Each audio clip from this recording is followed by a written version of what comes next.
السلام علیکم ورحمۃ اللہ وبرکاتہ۔ بسم اللہ الرحمن الرحیم۔ زندگی کی بقا اور ارتقاء میں قربانی کا فلسفہ مضمر ہے۔ ارض و سماء میں ہر لمحہ ارتقائی تبدیلی ہوتی ہے، کسی کے فنا میں نئی بقا ہوتی ہے، اور یہ سلسلہ جاری رہتا ہے۔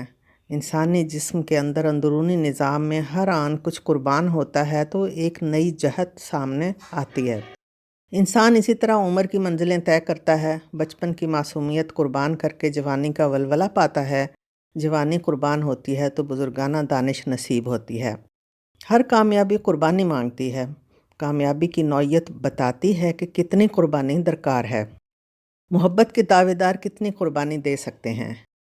والدین اپنے وقت، محنت، آرام کی قربانی دیتے ہیں تو اولاد کو ضائع ہونے سے بچاتے ہیں۔ والدین کی بقا اسی میں ہے کہ وہ یہ قربانی دیں۔ اللہ رب العزت نے اپنے بندوں کو دنیا میں بسانے کے لیے کائنات کی ہر شے کو ان کے لیے قربان ہونے کا سسٹم وضع کر دیا ہے۔ کتنے جانور انسان کی بقا کے لیے قربان ہوتے ہیں، کتنے درخت اپنے پھل اور نباتات و جمادات اسی قربانی پہ لگے ہوئے ہیں۔ عرش سے فرش تک انسان کی بقا کے لیے قربانیوں کا ایک لامتناہی سلسلہ ہے جو روز اول سے جاری ہے۔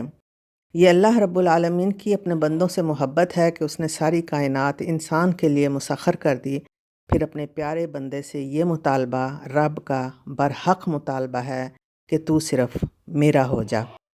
ساری کائنات میرے اور آپ کے لیے قربان ہو رہی ہے، اس لیے کہ ہم ایک عظیم الشان رب کی مکرم مخلوق ہیں، اور اللہ رب العالمین نے اس مکرم تخلیق کی شان یہ رکھی ہے کہ وہ اپنے مالک پہ قربان ہو جو سب سے عظیم ہے۔ ساری کائنات کا واحد مالک ہے۔ جس انسان نے اپنی ذات کو جیسا مکرم جانا، وہ اسی کے مطابق کسی ہستی پہ یا کسی چیز کے لیے اپنا مال، جان، وقت قربان کرنے کو تیار ہوگا۔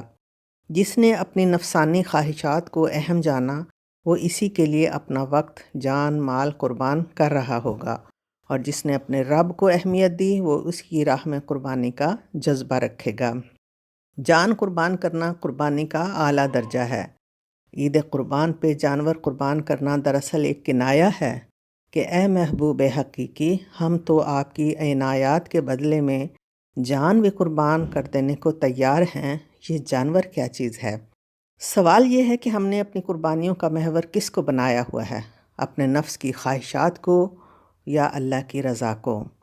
یہ یاد رکھنا چاہیے کہ اللہ رب العزت نے جب محاسبہ کرنا ہے تو صرف یہ نہیں دیکھنا کہ اس کی خاطر کیا کچھ قربان کیا، بلکہ یہ بھی بتانا پڑے گا کہ جس قدر مواقع میسر تھے ان کے مطابق اپنی صلاحیتوں اور مال، وقت، جان قربان کر کے اللہ کی رضا حاصل کرنے کی کوشش کی یا نہیں کی، اور کیوں نہیں کی۔ ہمارے شب و روز اور ہماری خلوت و جلوت ہی بتا سکتی ہے کہ نفسانی خواہشات کو اللہ کی رضا میں قربان کرنے کا پیمانہ کیسا ہے، اور ہم نے اپنی اوقات خود کیا منتخب کی ہے۔ قربانی میں ہی قرب کا ذریعہ رکھ دیا گیا ہے۔ اب سوچنا ہمارا کام ہے کہ ہم کیا کچھ قربان کر رہے ہیں، کس کا قرب حاصل کرنے کے لیے۔ اے اللہ رب العزت، مالک کائنات، ہم آپ کی محبت، آپ کا قرب، آپ کا دیدار، آپ کی جنت اور جنت میں انبیاء کی رفاقت کے طلبگار ہیں۔ ہم آپ سے التجا کرتے ہیں کہ اس مقام کو پانے کے لیے ہمارے اندر نفس، جان، مال قربان کرنے کی ہمت، طاقت اور استقامت عطا فرما دیجیے۔ اللہ اکبر، اللہ اکبر، اللہ اکبر، لا الہ الا اللہ، واللہ اکبر، اللہ اکبر، وللہ الحمد۔